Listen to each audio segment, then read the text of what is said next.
இருக்காங்க. அப்ப அவங்களுக்கு சட்டத்தை கொடுக்கல.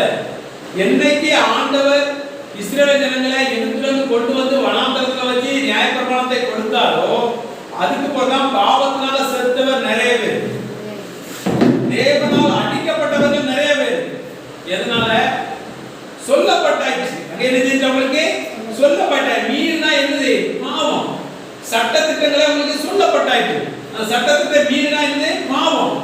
அந்த பாவத்துக்கு ஏற்ற சம்பளம் என்னது? உண்டு. அதுக்கான தண்டனைகள் உண்டு. யாருக்கு? நியாயப்பிரமாணத்தில் உட்பட்டு இருக்கிறவர்களுக்கு. இன்னைக்கும் கிறிஸ்தவன் என்று சொல்லியும் நியாயப்பிரமாணத்தில் உட்பட்டு இருக்கிறவங்களுக்கு அவர்களுக்கு என்ன? அந்த நியாயப்பிரமாணத்தின்படி நடக்கலாம் தண்டனைகள் உண்டு. ஆனால் இயேசு கிறிஸ்துவை பற்றும் விசுவாசத்தினால் நடக்கிறவர்கள் விசுவாசத்தினாலே வாழ்கிறார்கள். விசுவாசத்தினாலே வாக்குத்தத்தத்தை பெற்றுக் கொள்கிறார்கள். விசுவாசத்தினால் விடுதலை அடைந்து ஆளுகிறார்கள்.